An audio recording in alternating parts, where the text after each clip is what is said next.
Hi, everyone. It's Katie Crysdale here from Lakeview Aquatic Consultants. Welcome back, or welcome if you are new here. So, today I'm going to be discussing the February 25th, 2026 newsletter. We are getting back on track after a busy couple of weeks and falling completely behind on newsletters and the audio recording that we put up here on YouTube. So, definitely appreciate your patience as we're getting back into the swing of things. And we are just going to jump right into it.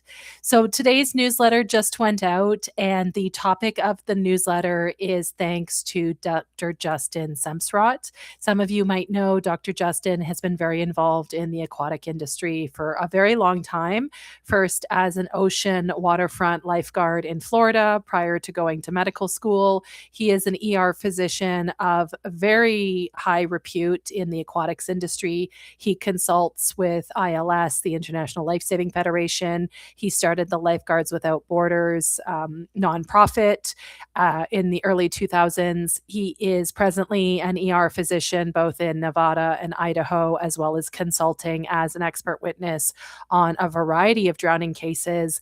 And I got connected to Dr. Justin first as a speaker in water safety and drowning prevention here in Canada with the Canadian Red Cross, the former water safety program. And then most recently, the last few years that I've been attending Starguard Elite, the US Lifeguard Agency, their annual conference called CAMP in January or February. Where I'm going with all of this is Dr. Justin shared some advice in response to a question I had asked at camp a few weeks ago. I do have a whole vlog about camp coming up here shortly. Shortly is intentionally non-specific because I am just digging myself out of a bunch of work. We're also making some staffing changes around Lakeview Aquatic Consultants. And so I appreciate your patience as YouTube videos are not getting put out and edited as quickly as I would like, or in relation to when these things actually happen. But during my attendance at camp a couple of weeks ago, Dr. Justin is one of the medical directors for Starguard Elite, and Dr. Seth Hawkins is the medical director for the sister company Starfish Aquatic Institute. I should say Dr. Justin's last name is Sempsrott. Pretty easy to find on Google. He's got quite a few videos, presentations, papers that he's written. He is so involved in our industry in so many different facets. And actually, just today, I saw that Drasco from the Lifeguard Project just released part one, a 2-hour interview of 4 hours that he was able to get with Dr. Justin while he was somewhat stranded on the cruise a few weeks ago. So that gives you an idea of just how busy and active and everywhere Dr. Justin is. But to get back on track, this is me and my hive mind sometimes. I'd asked Dr. Justin in one of the Q&A sessions where I said, how do we get organizations who are so scared of doing anything different, of in their minds leaving behind or not meeting an industry standard of care? How do we get them to consider new techniques, new equipment, new research? And I was coming at it from a lifeguard mindset, but I would say I also see this as a general aquatics management consultant where everybody wants to know what the facility down the street is doing or what the industry standard is, air quote, in a region. People are scared to be early adopters for many different reasons. And this came on the heels of Dr. Seth's amazing presentation that he's given. I heard it this year, and I believe I heard it last year or 3 years ago regarding the use of backboards, spinal boards, and how they do not help outcomes, in his opinion, based on the medical research and recent studies, but they actually hinder outcomes, which is a whole other kettle of fish that I'm not going to touch at this point because it's considered so heretical in aquatics here in Canada. But where I was going with this is that as somebody, an aquatic professional who's actively involved in attending conferences, free reading, research, news, program standards, industry standards, how do we frame a dramatic change like this to an organization, to an employer, to a manager, to a risk manager, to a legal department? How do we start that conversation when there's not a gazillion pools or a gazillion professionals or gazillion people we know doing what we want to do or start doing? And Dr. Justin had some amazing advice that he shared based on being an overnight ER physician. And he said, I'm quoting, I often have to call specialties in the middle of the night. So I'm calling a cardiologist on call, a neurologist on call, people who do not want to be woken up at 3 a.m. And I'm massaging kind of what I want them to do or agree to do. And then he said that he starts off every conversation with, as you know. And so this comes from a point of respect that I'm coming to you as a peer and you are equally knowledgeable about this topic that we're talking about. But it also kind of gives the speaker or the requester, because it is a contract, you can request and then accept or deny. It also comes for the requester from a place of control, I would say. This is my opinion. You come from a place of control where the person has to disagree, right? Because you have a positive statement or a positive inflection. As you know, suggests you're probably going to agree with me. Or as you know, presupposes that you know what I'm talking about, or you're equally aware, or we're on the same page, even if that's not the case. And what Dr. Justin said is that if you frame something as you know, you're already starting in a place where the person is likely to agree with you. If they're tired, it's the middle of the night, they're lazy, they don't want to be bothered or get involved. As you know, is a great opening for them to agree with you and for you to be able to get on with what you intended or wanted to do. If they don't know, which also may be the case, they're probably not going to state that up front. They're probably going to say nothing or not disagree because they don't want to admit that they don't know what you're talking about, or they don't have the same references or resources or opinion. And then finally, if they do know, if they have a fully formed opinion that is different from what you are saying, what you are requesting, what you were intending to do, there is still the opportunity to have that dialogue and engage in a conversation and very clearly have them or you articulate why we're not going to proceed with this change. Because that's one of the big things he said is, being clear what is the why behind no, we're going to do this or no, we're not going to do that, is how do we cut through the noise? How do we quit the small talk? How do we get to the point? And we're all guilty of that, whether it is being a Canadian, whether it is being female, whether it is being a good worker. But I absolutely loved this tool where he basically said, anytime you want to make a change, anytime you want to have a difficult conversation of certain types, right? As you know, should be your lead in. I haven't had the opportunity to use it much, but I do keep coming back to it in my mind and the utility that it would have in many applications where I know that I definitely have more knowledge, more research. I've done more thinking on this topic.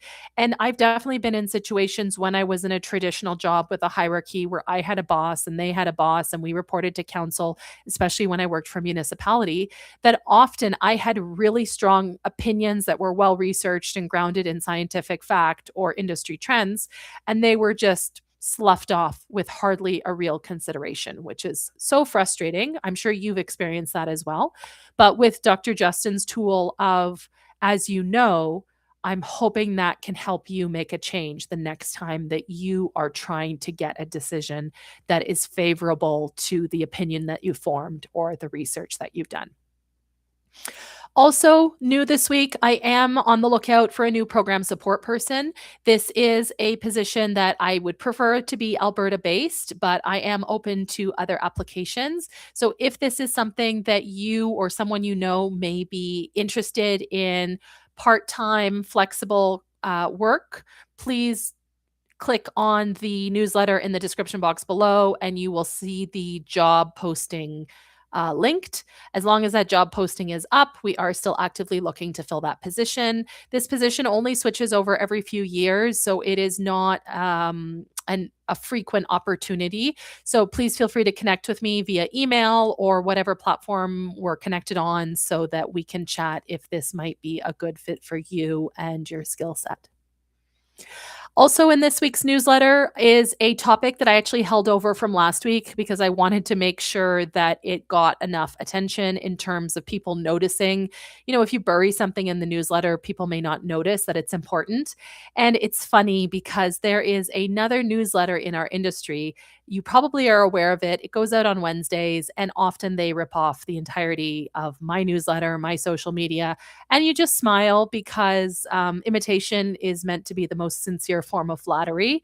But I did feel kind of dumb because I thought, you know what? They're going to think that I copied them, or people are going to think that I copied them, even though I showcased this topic on our Facebook page last week and held it over in the newsletter so it got the attention that it's due. So, smart glasses.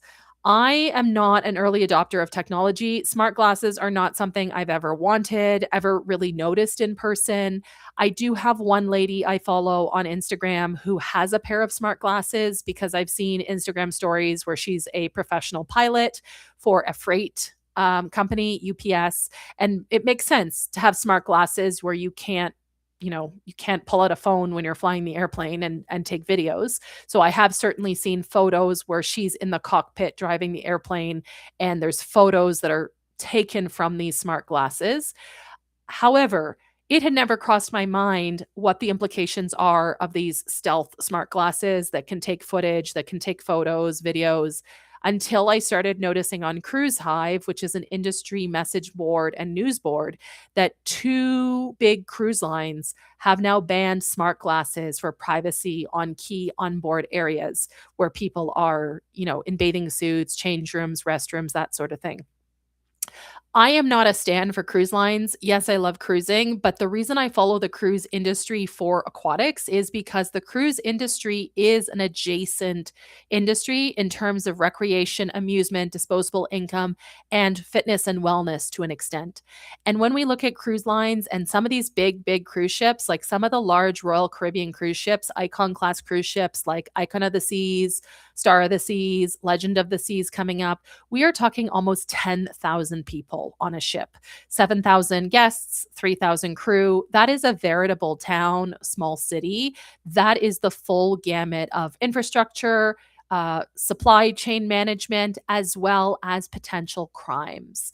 And so often when people have said, oh, I saw this crime happened on a cruise ship or this happened on a cruise ship, the most notable one recently was the poor young lady, 19 or 20, who it appears was allegedly killed by her stepbrother and stuffed under the bed.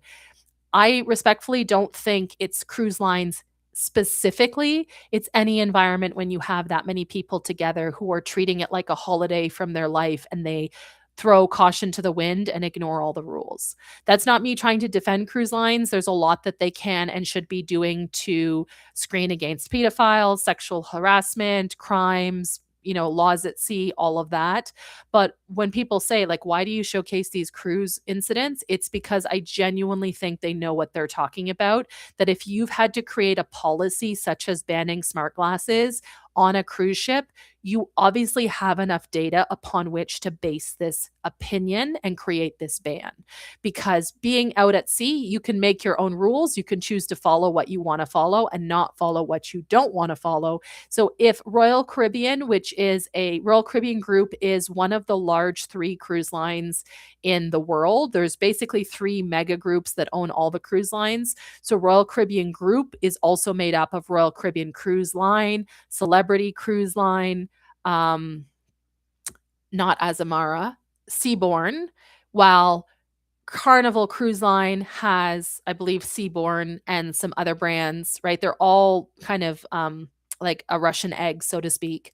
So if Royal Caribbean Cruise Lines, which is at least 35% market share of the commercial cruise industry, and then MSC out of Italy, which is another 20%, 10% market share of the cruise industry, this is obviously a real problem. And then when you start to think about it, yeah, I could, put on some glasses and go into a change room, a public restroom. I could go to teach swim lessons, attend swim lessons, go to swim training, go into a steam room, a sauna, a private space, gendered, right? Maybe it's a steam room on the women's change room side where people are not wearing bathing suits. Like, it is horrific to think about the potential consequences of smart glasses. So I wanted to bring this to your attention. I don't have a lot of data yet. I haven't heard any reports from swimming pools, aquatic facilities, water parks, but I feel like this is coming. And so I think this is something.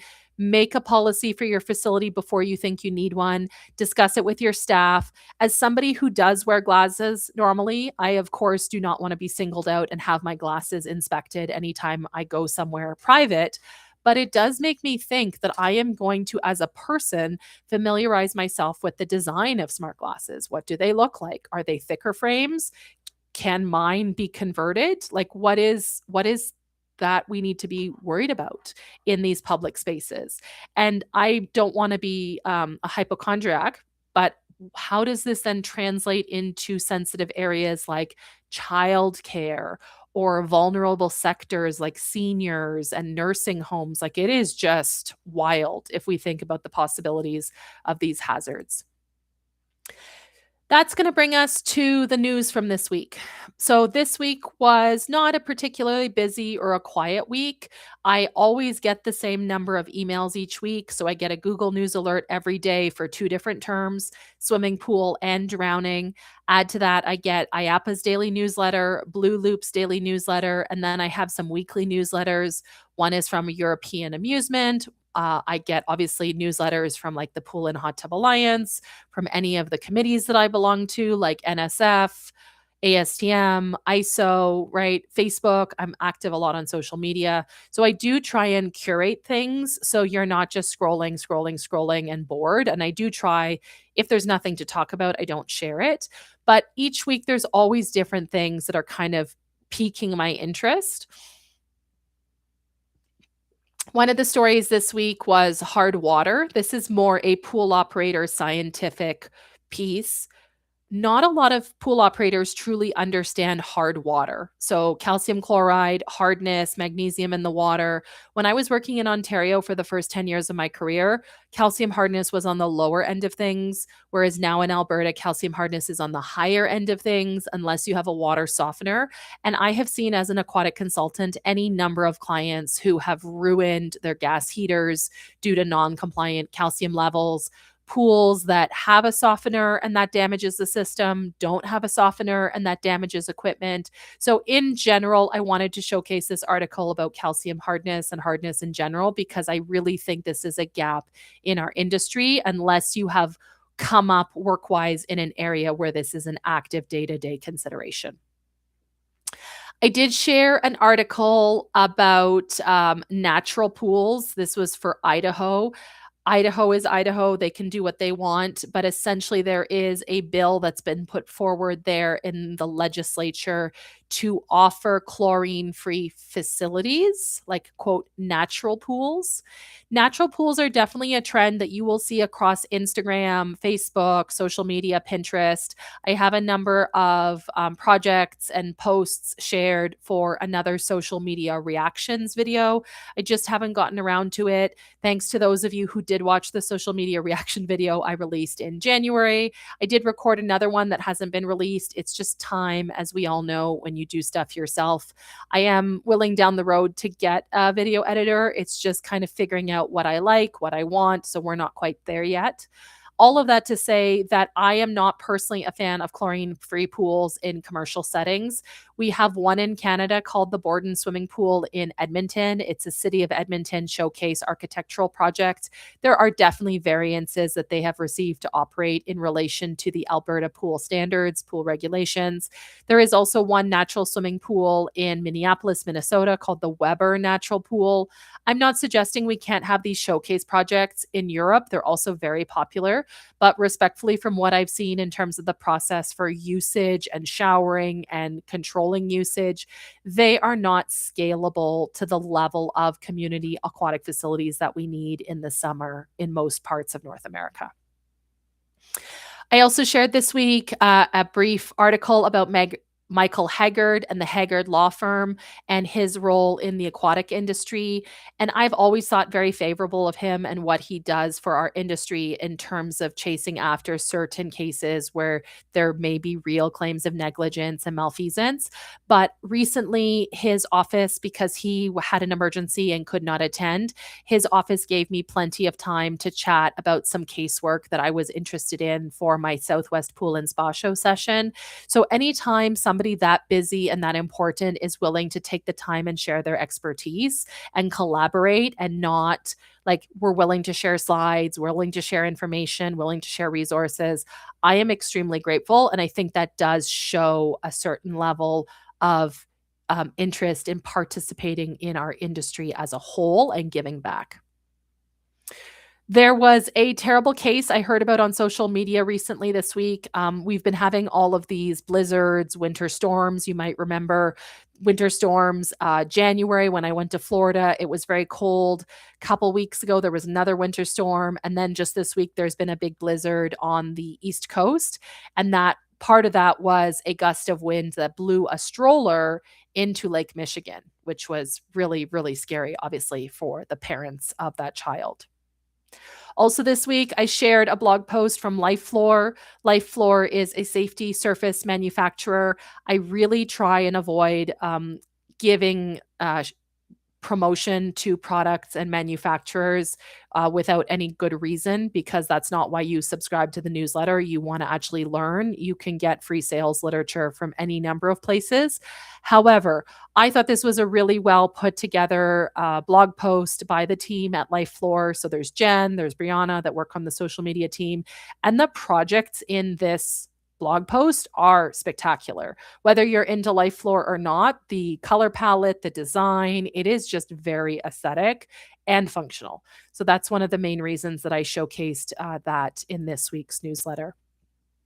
Further, there were developments in the verdict associated with the inquest for an Ironman death in the UK. These are always, unfortunately, drowning fatalities, open water swim events during the swim portion of triathlons and Ironman.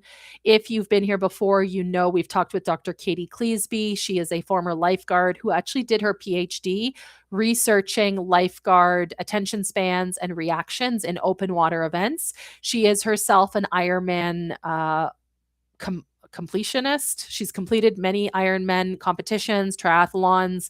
She's an ultra athlete, and she feels very strongly that more can be done in terms of preparing swimming pool like basin lifeguards for open water events, as well as what is the responsibility of these event organizers of different companies, different brands. Some are for-profit organizations to educate and have safety plans for these types of events. So some of you might remember there was the CrossFit death. Forgive me, his name escapes me. A couple years ago, a couple summers ago in Texas, and that had prompted similar conversations about what is the organizer's responsibility. Athletes might make certain decisions. There might be certain mitigating factors like cardiac events, rope, right? Sudden onset pulmonary edema associated with air travel, altitude. I mean, I'm not a medical professional, but it's just a vast area of our industry, open water events, athletic events that need more care and more oversight. I shared a few other articles this week about water safety in terms of a Brooklyn school launching a free swim program, a family who donated a splash pad to remember their deceased child. I shared a bit of a random article pertaining to the gondola that fell in Golden, BC at a ski resort a couple weeks, maybe a month ago. I know that's not pool specifically, but the reason that article I was drawn to it is in reading that the description stated that the manufacturer may not have used materials that were suitable to cold weather applications, which this was the inquiry. This just kind of blew my mind, but is par for the course of what I've seen in consulting, where manufacturers, some of them do very due diligence in saying we tested this equipment in this application and these circumstances. But as you can imagine, the weather in Mexico is different from the weather in Massachusetts, which is different from the weather in Manitoba, which is different from the weather in Manila, Philippines. And I know myself, I've experienced products both as a consultant and as a pool operator where they just did not hold up to use. And I know this was a really scary event for skiers in British Columbia. Thankfully, the gondola was relatively close to the ground when the arm collapsed because it could have ended tragically if the gondola had been further up the slope and further away from the ground when it fell, fully loaded with people on the slope. Further down, I shared an article pertaining to MIT. It's one of several Ivy League schools. Well, at the time, more Ivy League schools required students to learn how to swim, undergraduate students. One of the stories I was told when I visited my friend at Harvard a number of years ago was that Harvard also had this swim requirement in relation to an heir of a donor or a family member who had died on the Titanic in 1912. Now, we know the Titanic, mostly people died from cold exposure, hypothermia, frostbite, drowning was not necessarily the cause of death for everyone, but it did lead that family to require for a period of time that Harvard students learn how to swim as part of their donation. There is some traction on the story regarding the 9-year-old girl who drowned at Hershey Park, the wave pool, last summer. I was wondering why this came up again, but it appears that in Pennsylvania, where this occurred, the coroner's reports from the previous year become available to the public under, Freedom of Information requests as of February 1st. So a news agency made a request for that report. I am not going to comment on the allegations of what's in the report. I personally would want to read the report. I think anytime you have an article or a journalist who's trying to make a story out of a document, we need to see citations. There could be a lot of conjecture, but it's, I think, a story that we're going to keep seeing more about because part of the allegation is that, she didn't necessarily know how to swim and she was going to stay with such and such guardians. And we know that didn't happen. I did share some older stories. So while I was at the Southwest Pool and Spa Show, I did catch up with Lauren Broom. Lauren Broom is an active CPO instructor in Florida. She also is an active OSHA instructor, former public health inspector. So she's naturally curious about different infectious outbreaks. And so we were swapping stories about, have you heard of this case or this case or this case? And she sent me a tip to look into this Legionnaire's outbreak from Ocoee, somewhere in Florida, a dry fitness facility, to be aware of this being an issue there. No different from sharing other stories of recent incidences here in Canada. I shared a terrible story pertaining to a child who drowned at a maternity photo shoot in India. And then I shared another lawsuit. Last week, it was the flow rider for Royal Caribbean. This week, it is the filing, not necessarily the incident, but the filing of an injury. I believe it was broken legs associated with incorrect water level, incorrect flow rate on a Carnival Cruise Line ship.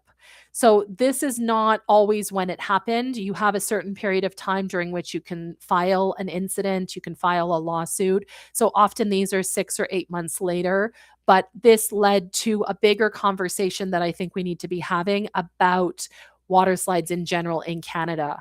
Respectfully, my American poolies, you guys are doing a great job. Generally, I'm hearing, because you're so concerned about lawsuits, you have much better documentation for training checklists, competency assessments, checking inflation on tubes, checking water level in the water slide, flow rate, joints on the segments of the water slide. Like, I think a lot of you have it better handled.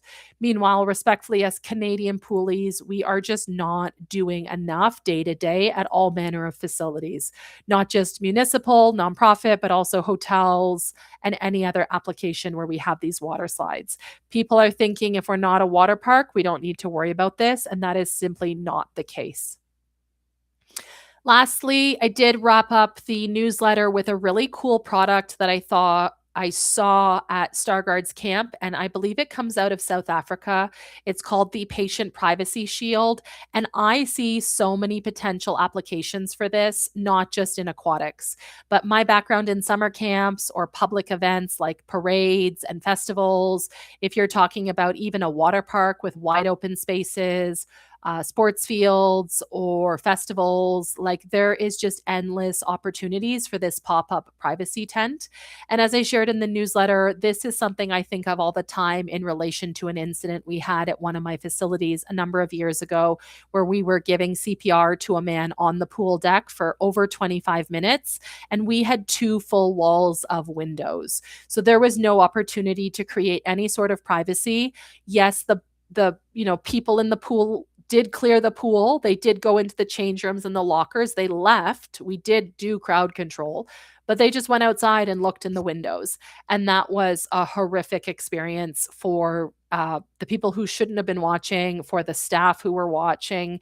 Thankfully, this was before the smartphone era. This would have been 2017, I think.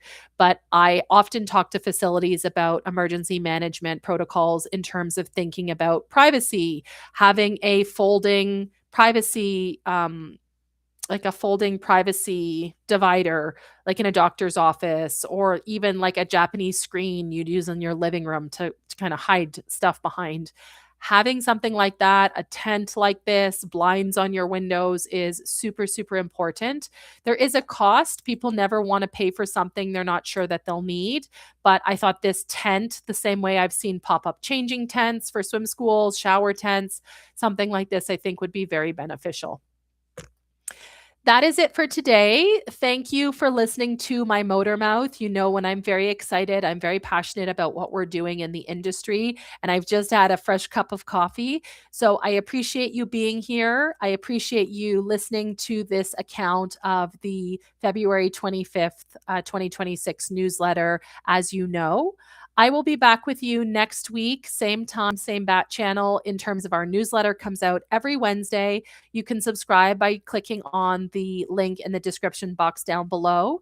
And then it's always my goal to get this video recording, audio recording, because those of you who are busy and you can't handle another newsletter, listen while you work.